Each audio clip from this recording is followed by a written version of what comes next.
Won't go. Later, he drives. Saw a little tongue. It's the tongue. It's working, but the shot wasn't working. 0 for 6 from the field to start. Michael would take a seat for a while. Second quarter, Jordan finally broke through. Look at this. Over Reggie Miller. Had a little extra hang time. Pacers, though, in control, leading by 16. Third quarter, Michael back at it. Steals the ball from Rick Smits. And then coast to coast. Through the lane. Oh, the little finger roll. He was cupping that ball. The lead was down to 6. Fourth quarter, Chicago rebounding all the way from 18 down in this game. Scottie Pippen rips off the 3, tied the game at 92. Time running out. Reggie Miller gets open, but Jordan collides with Reggie. Both guys went out of the game. Jordan, though, would come back in overtime, and Michael let him back. They get him within 1 with this jumper. 97-96 Indiana, but 30 seconds to go in overtime, and Byron Scott will drive the lane, get the hard foul, get the shot to go. And Indiana went on to win it 103-96. Jordan walking off a loser, if you want to call it that, in terms of wins, loss, but a nice effort back after 17 months. Here's the numbers.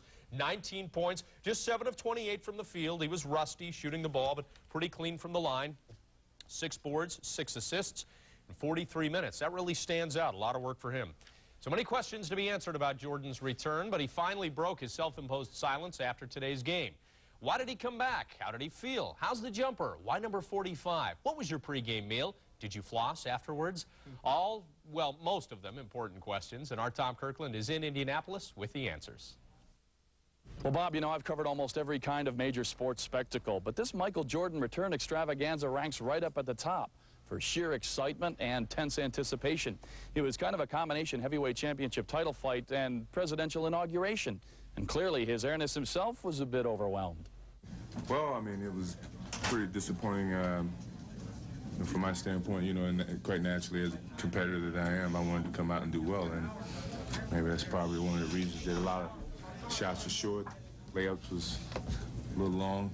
I thought Michael, who showed his brilliance tonight in many ways, you can certainly see that his shot was a little bit long all day long, or at least it wasn't right there, but played very good basketball for us, gave us a lot of impetus. There's going to be a period of adjustment where we've got to learn how to play with him. It changes almost everybody's role on this team entirely. And the key is if we can adjust to that during these last 16 games, because we have the playoffs coming up, and we're going to need to learn how to play with him and vice versa. His intensity is there, and I don't know what he shot this evening, but the shots will go down. But the intensity, the defensive presence is still there, the quickness.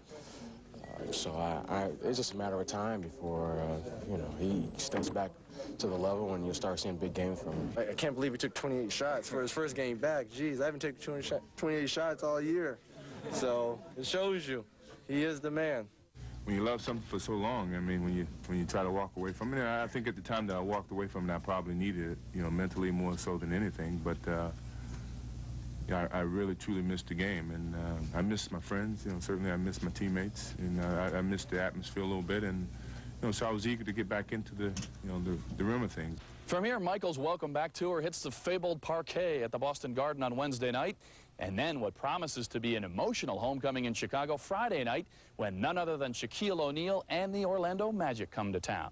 Reporting from Indianapolis, Tom Kirkland for This Week in the NBA. All right, thanks, Tom. It turned out to be a great game. Right from the start, though, you could see they were out of sync, couldn't you? Yeah, you could, the entire team. And Michael was a little rusty, and that's what you would expect, really. His outside jump shot would be the first thing that would give him problems, but he made some great adjustments and looked like the old Michael, even with number 45 on. Yeah, you talk about the adjustments, and in the second half, we started to see him driving more, better penetration. How did that change the Bulls? And it really let him back, didn't it? It did. See, that's the basic fundamental thing that Michael did when he first came into the NBA. He established his ability to drive to the basket, to set up teammates. Of course, he can finish those looks himself, but just take a look at the drive. Breaking down the defense. This is when he hurts you most, when he gets on the interior of your defense and makes players like Winnington and Longley, those centers, much better players. Now, let's say he was at three-quarter speed today. When he gets up to full speed, everything will run a little better. Phil Jackson said something very interesting before Michael came back. He said, yeah, we're going to get more offense from him, obviously, but it doesn't cure the problems that exist, things like defense and rebounding, and that hurt him today, didn't it, without a Horace Grant or a Bill Cartwright? You're right, key player Horace Grant. What happens, they don't have the rebound, and they don't have the presence inside. And Indiana Pacers just took advantage of it. Second shot after second shot. Derek McKee, Dale Davis, glass eaters just went to work inside. The three-headed center of the Bulls couldn't